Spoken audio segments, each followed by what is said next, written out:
So just because, we did have, so yesterday, right, I tweeted this kind of thing I'd say, right, I will never understand and do not want to understand the mental lives of people who can read about the record number of, quote, pediatric amputations, unquote, going on in Gaza right now and still think, well, this is very complicated, capital V, capital C.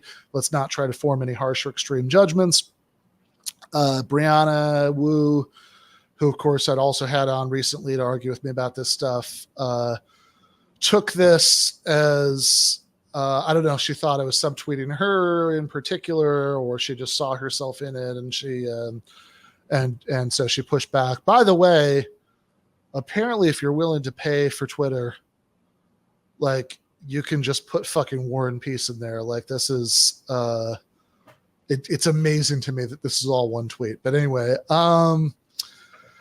it's also the literature equivalent of Tolstoy. Yes, has all the literary merits of Tolstoy. This is really the modern War and Peace. Anyway, exactly. The War and Peace for the Gospel War. Sure, why not? Are we reading this whole thing, or are we just? I don't know if we're going to get to the end, but at least read the first, couple thousand words of it. Brianna says, it's not that we think it's very complicated. Everyone decent wants this horror to end. Free Palestine types do not have a moral monopoly on wanting civilians and especially children to be safe. It's that we're looking at the facts and drawing wildly different conclusions about A, who is responsible, and B, who is standing in the way of peace. I've listened to your arguments. You blame Israel and Biden. I think that's a divorce from reality, because I can point to countless articles showing Hamas are rejecting the ceasefire proposals and Hamas started this war. Trust building measures. Also, I didn't raise my voice, but the last two things were in all caps. All caps. Trust building measures to de-escalate is the only way forward, which should start by Hamas accepting the trade of 800 prisoners for 40 hostages. A fantastic deal for them. But don't kid yourself. Hamas started this fight. Hamas made the choice to operate from hospitals, mosques, and schools, making them legitimate military targets under international law. And Hamas are the ones leaving their civilians living in tents out of fever delusion. All right, I think we've got it right. Anybody who's curious about the whole thing can pause the image at this point. So yeah, which I have to say, this really,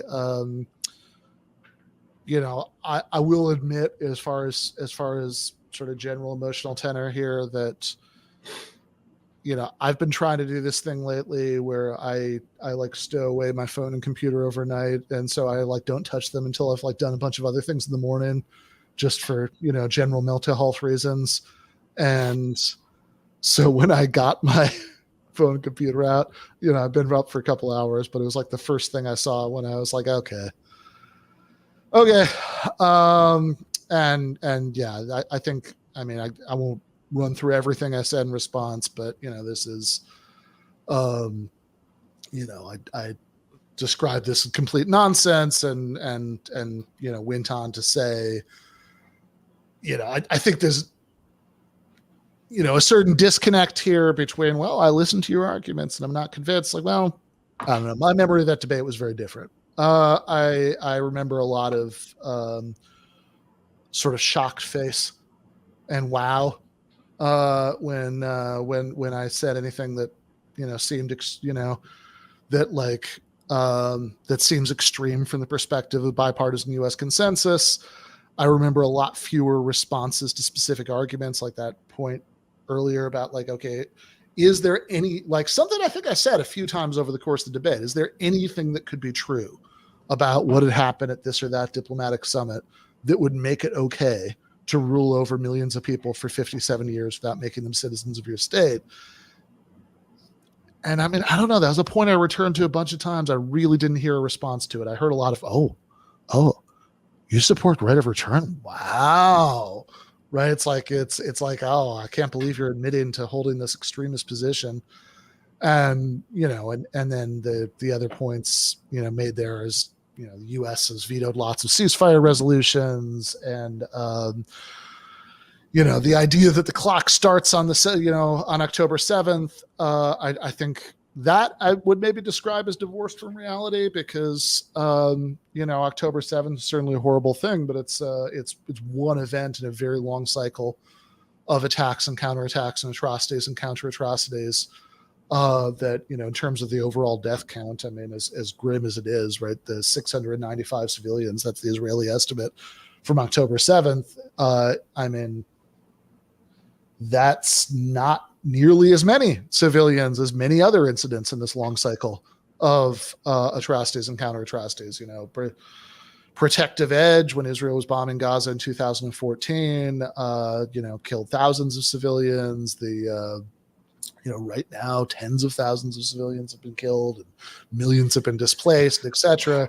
None of this is to say that October 7th is okay. It's never okay to intentionally attack civilians, but but sort of saying that's the inciting incident, as if that just came out of nowhere, I think is crazy.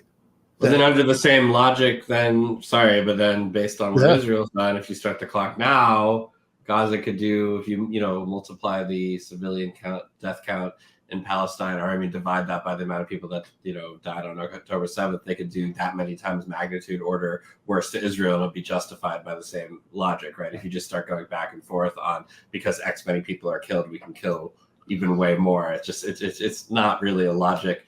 Then she starts opining on, this is how we get peace. You know what I mean? But I think that because it's just blaming everything on Hamas, as opposed to taking a real look at what would actually require any sort of peace. So it's just kind of a violent logic that is. No, exactly, and it's like, look, how's that going, right? I mean, because it's like the same basic approach. This is like the most extreme version of it, right? Since 1948 itself, in many ways, right? But but how's that been going, right? I mean, is that sort of like is this kind of sadistic collective vengeance, which again, this is a very extreme iteration of, but I mean, this is basically how Israel has acted consistently in the past. Has that been leading to peace? Doesn't seem like seems like we've run the experiment, right? And it does not actually lead to that result. And then, I guess after the screenshot cuts off, I'd also said that, again, to me, like, even if those last 2 points were false, even if, let's say, Israel was minding its own business and, Hamas attacked on October 7th out of nowhere, that was the inciting incident, right? That's where we should start the clock. Even if that were true, and even if, Hamas was the main obstacle to various ceasefire proposals, as opposed to mostly we've had months of, Israel opposing and the U.S. vetoing, ceasefire proposals. But even if that were all true, right? Even if both of those premises were true, okay, it's still not okay to drop bombs that are going to dismember children, right? That there's nothing that would justify that, right? Certainly, like, nothing that could possibly be going on at any ceasefire negotiation could justify that. If you have like a serial killer who's dismembering children, they said they'll stop when their demands are met, right? Like, no details about what's happening in the negotiations to meet the demands could justify what they're doing, right? I think we can just leave that as a categorical imperative and just skip the rest of this stuff. I don't understand. I'll go back to what I said in the original tweet that she was responding to, right? I don't understand what's going on in the mind of anybody who can sort of see nuance and whether it's okay to do things that are going to dismember children. And I kind of don't want to know.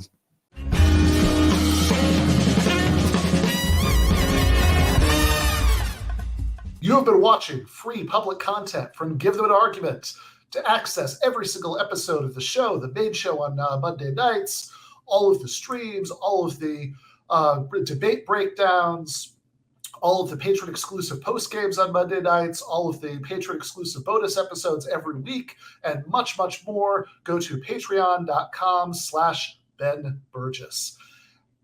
I cannot resist ending this with, don't be foolish.